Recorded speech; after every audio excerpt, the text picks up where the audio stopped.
Everyone, welcome to another episode of the Revenue Diaries. If you're new here, this is a podcast about everything except work.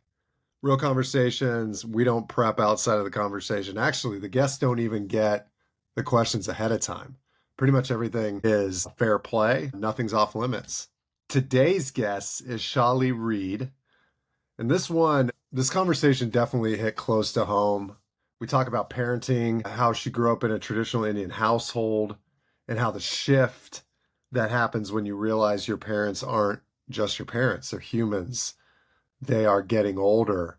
They were people just trying to figure it out like we are now. I've been thinking a lot about that, and it's a very overwhelming feeling, and I'm glad that I could talk to Shali about it. We also get into something that she calls anticipatory grief, which was a new word for me. The moment, and it's like the moment you realize life is moving fast, your parents are getting older, and things won't always stay the same. It won't always be the way it is today. You know, it's the reason why I started this podcast. It's one of those conversations that make you stop and think and really try to figure out what this thing called life actually means. So let's get into it. Welcome to my conversation with Shali Reed. Hey, everybody, welcome to episode 5 of the Revenue Diaries. Just a reminder, this is a conversation about everything other than work. We have 4 or 5 questions, and I don't share these questions ahead of time. So, Shali Reed, welcome to the show. It's a pleasure Thanks. to have you. Well, thank you. Thank you. Thank you for having me. Okay, so we're going to start the pain and suffering and also joy for many people who are parents. I usually end with it, but I want to start with it for you because when I was doing research, it was pretty impactful to me to see how much time and energy you spend thinking about your kids, raising your kids, how you mold your kids. So the first question, what's something you've learned from your children that has surprised or inspired you? And Yeah, so I have 2 girls and an angel baby, but my girls are 4 and 2. And I think probably 2 things. So the first one is they have an endless amount of energy. It's like, where are you getting that from and how? And then what supply store can I buy a dose for myself from? right. I need that too. And it's crazy because it doesn't matter if they're sleeping 12 hours a day, it doesn't matter if they're sleeping 6 hours a day, like there's still so much energy. So that's one thing that's like I admire that because I feel like they're in this if we go on a walk, mom, I could walk forever until they need to be put in the stroller. And then the other thing is their creativity. I think that they have an abundant amount of creativity and where both my girls are at right now is that they're just picking up any random thing and being like, "Oh, mom, look, this is a cake that I made for you." Or, "Oh, mom, look, I painted this beautiful picture for you." And so right now what they do is they'll take a magnetile and they'll take a small magnetile and they think that that's their cell phone. So I'll be walking by them, and they'll be like, "Oh, mom, hold on one second. I'm on a really important phone call. I need 5 minutes." And I'm like, okay, your dad must be doing this all the time. And so therefore, this is why you're doing this. And then the other thing that they do is they take a bigger magnetile and they pretend that that's their laptop. So then they're just sitting there pretending like they're sending out an email. And I'm just like, what? Okay, like clearly you're mirroring us. I didn't know that we were doing this much, but that creativity is especially for us. Like my husband is Devin Reed. He is, LinkedIn legend. I think LinkedIn master. Yeah, I think who was the company? Goldcast? They named him the content conjurer in those like little cards.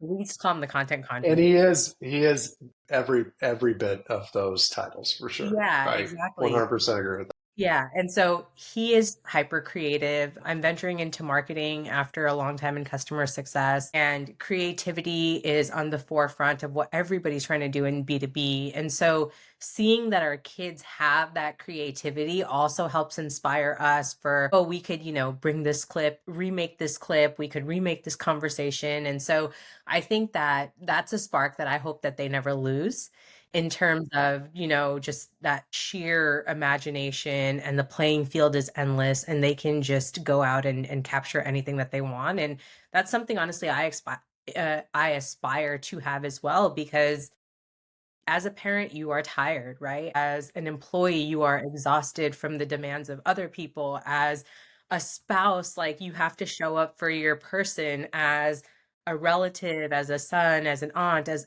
you know, the list is never ending. And so you only have so much time to really open up your creative valve. And when you do, like, what are you going to do with that? And so that's truly how I think my kids are inspiring me today, even though I always say, like, they're always like, Mom, where are you going? And my response is, I'm going crazy, want to come? And they're like, yeah, that sounds so fun. So As somebody who was awakened by our 6 year old at 2 o'clock in the morning and didn't go back to sleep today, I can very much appreciate everything you're saying. The difference between two boys is that their magnetiles are more used to build buildings that are then destroyed in the process of some war or some vehicle hitting it or some violent tendency. yeah, well, don't get it twisted. The girls are doing the same thing. So Sure, that's true. eldest daughter is like a flower child, highly empathetic, like just super loving. And then the younger one is like a wrecking ball. So, like her sister builds this beautiful, like rainbow colored, organized rocket ship. And 4 seconds later, she's crying because her sister, her Yeah, like she 2-year-old sister, same. came and punked her and just knocked it down. I love it. The younger children, I'm telling you, they are crazy in the best way possible. And Anders, if you ever listen to this, I love you. I'm sorry that I said that. Okay, staying in the theme of family, you mentioned your husband Devin. You both come from very different backgrounds. Can you give context to the different cultural backgrounds? And then I want to talk about how you think about that in terms of the traditions that you adopt for your kids and how open you are with those. But let's start with the backgrounds first. For sure. My background is I am Indian, born and raised in America. So if you're talking to my mom, she would call me a whitewashed Indian. Um, but first generation born in America. I come from parents who my mom was born and raised in Africa. She had an arranged marriage to my dad from India, so just like a really traditional, hyper religious Indian background. And then Devin came from a really traditional Christian background. So, church every Sunday, like, and I'm talking like mega church with like the full rock band Oh inside. yeah, I was raised the same way. Yeah. Very similar. So it was so interesting because when we met, he was very religious. I was, I think, at that point more spiritual. And so to me, I wanted to learn my culture, my traditions, but I wasn't like overbearing. For example, when I was younger, there is this fast that all girls do before they hit puberty and then again after they hit puberty. And this fast is like you can either eat wheat once a day or rice once a day and only fruit for like 5 days or 7 days straight, right? And so I did this because I didn't know any better. My mom forced me to do it. She's like, "This is going to get you a good husband," which moral of the story is like the reason behind everything in the Indian culture. And for Devin, like he did a lot of very specific like Sunday school, like Bible readings, things like that. And so I think for us, like we both just had this idea and notion of ourself, who we were, and then we met each other, and like I think we still carried it. But I think the thing that really changed the conversation for us was Oprah had a documentary like years ago now called Belief, and it's like a 6 or 7 part docu-series about different people from different walks of life who like just hold beliefs true to them. So one guy was a rock climber and like his religion was rock climbing and that's where he found peace and meditation. There was a story of a Christian woman who was highly religious, but she ended up getting into a car accident that paralyzed her from the neck down. And while she was recovering, like the doctor was like telling her, like, you're never going to be able to walk again. And for whatever reason in that moment, she thought of the whirling dervishes in Turkey. And she just thought, like, I'm gonna twirl one day. And like through her faith, through her belief that she was going to walk, that she was going to go to Turkey, she was going to twirl with the whirling dervishes, she was able to do that. And so I think seeing some of those stories showed us that the world is much smaller than we think. The world really operates on what is your core belief system. And so for us, the cultural aspect of both of our religions is really important. We want to pass those things down to our children. We want them to know, like, your mom came from this religion, and you know, this is why you celebrate Diwali and Holi and Navratri, but also this is the significance and importance of Christmas and of Easter, you know? And so we're very inclusive when it comes to showing and having the girls experience a lot of these things, because to us, it's just really important that they are good human beings on this planet. They're not more Indian and they're not more Hindu and they're not more Christian. Like, we don't want to impose religion on them. We want to impose culture and traditions and make them aware of, as you get older, you're going to have so many options to decide who you are. And we just want to make sure we're presenting them as many options as possible.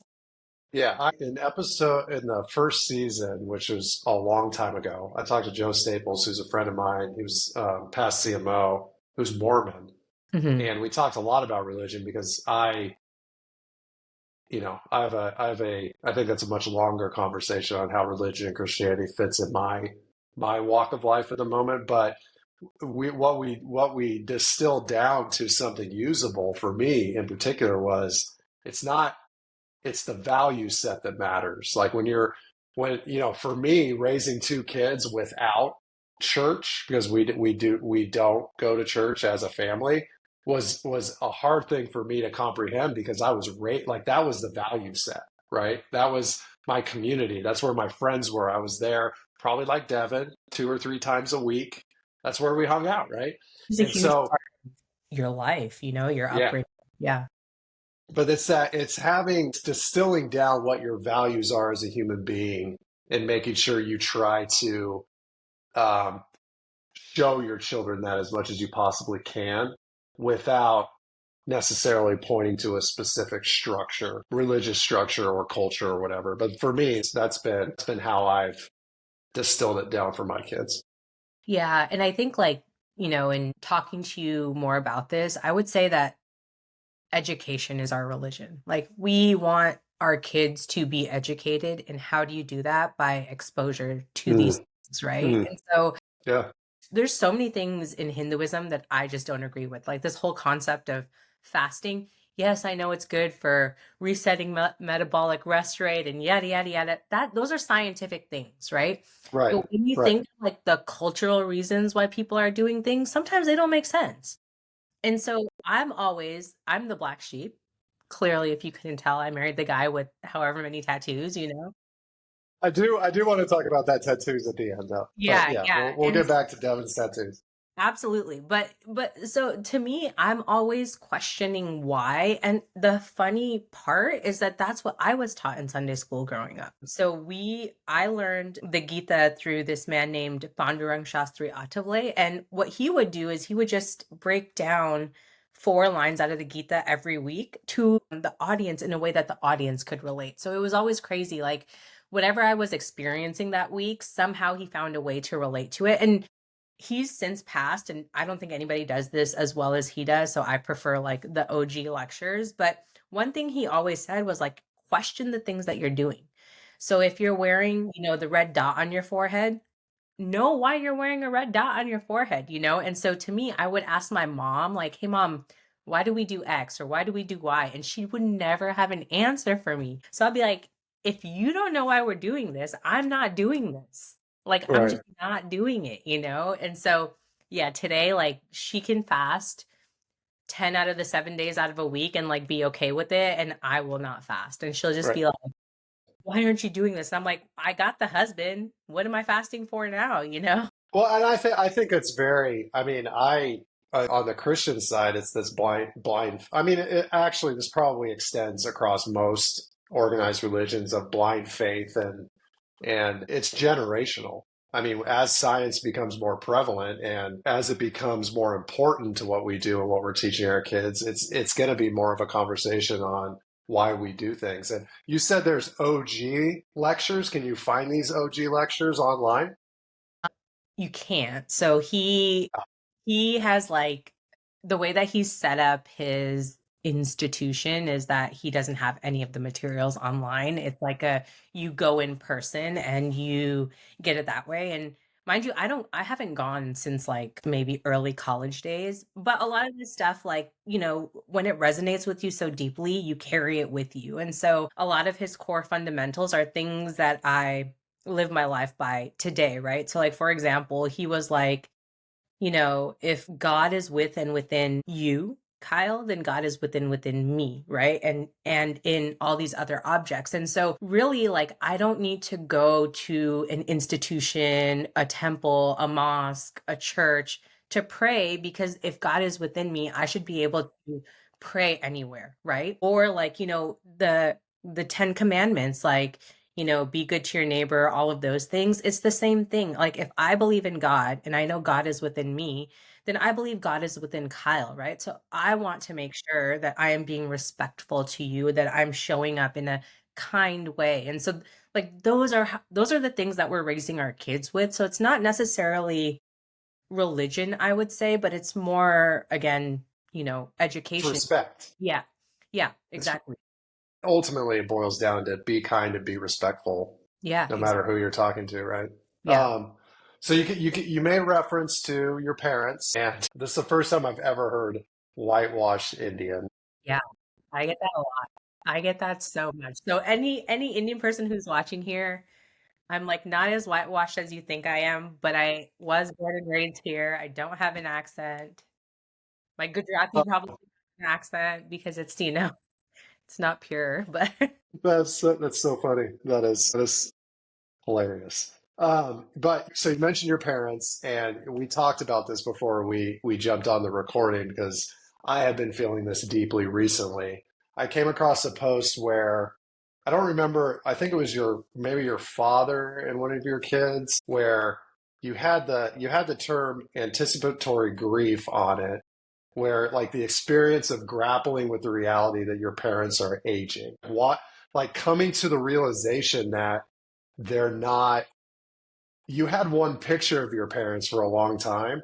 And I don't know when it happens for those of you listening or watching. It just kind of hits you randomly one day where you're like, yeah, this is not like we are aging, we are getting older, life is changing.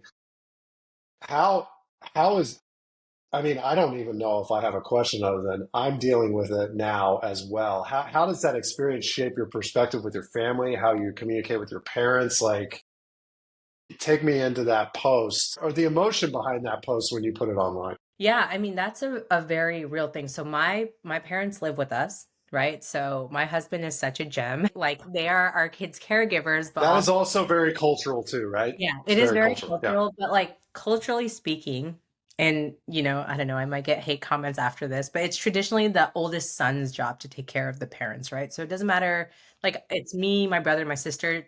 Technically, my brother should be taking care of my parents, but we are taking care of them. Childcare help, they're great. And then who better to leave your kids with than your Yeah, grandparents, right? absolutely. Um, but it's twofold. So my parents are getting older and they're like, mid to late 60s. So they're not like super old by any means, but you see them becoming less active, less mobile, not able to do as many things. And so that is a form of grief that you're carrying with you that you just don't know has is going to be released at a future time, right? So as you see your parents aging, as you see them just not being able to do all of the things that maybe they desire to do or maybe that they once were able to do, I think it's like such a reality check, right? Because then you're like, they're human. They're going to be around forever, right?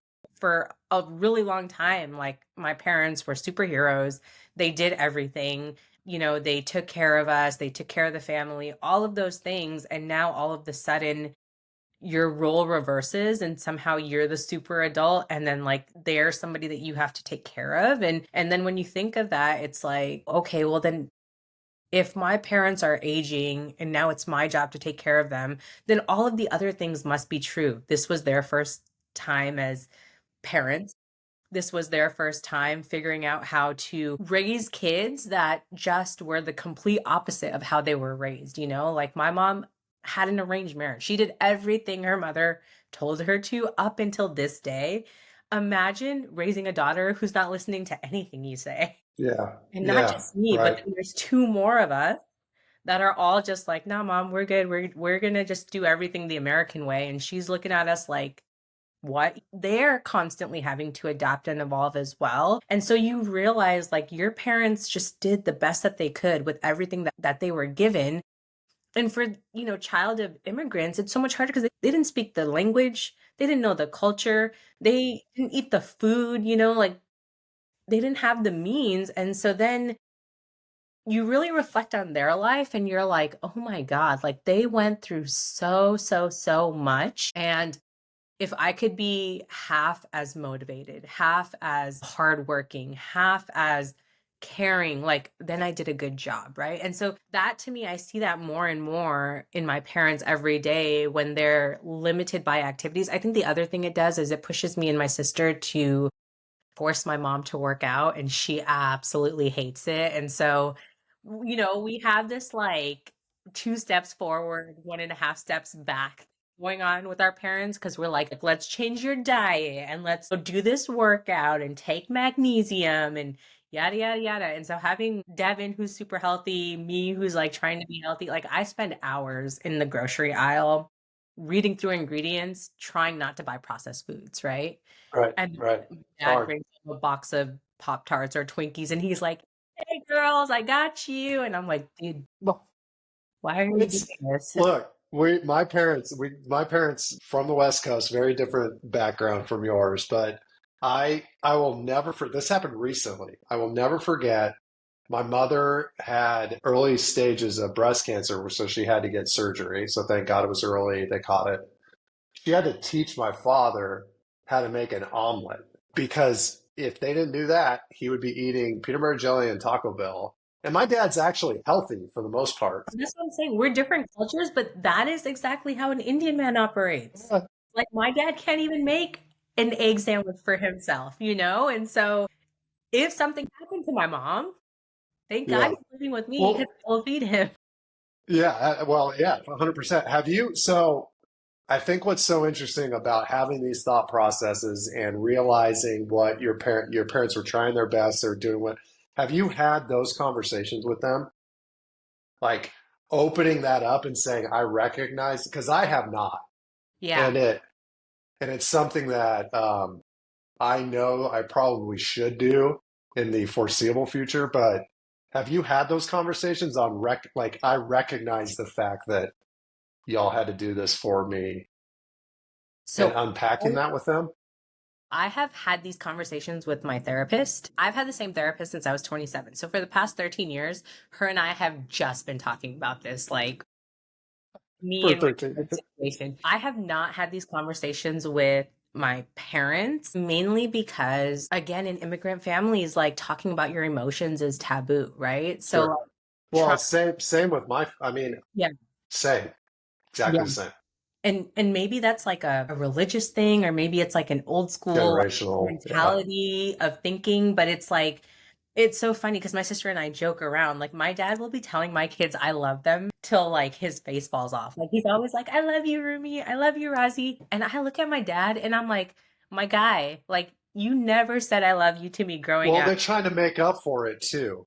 And Okay. that I find that's what's so fascinating because I know that's what's happening. And I know I want to say it's okay. We're all fine. You don't, but a part of me also wants to think, you know what? Fine. If this is how, if this is what we'll from here. Yeah.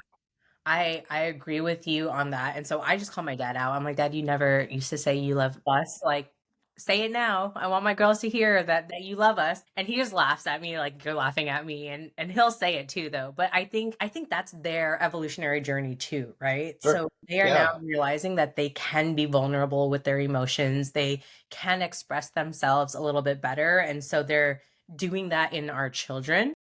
And I think for me, I get that in the form of like home cooked Indian food, or I get that in the form of my mom's cutting up fruits for me because I also am poor and need my apples cut up. But like it's one of Do you those. do boats? Do you do apple boats?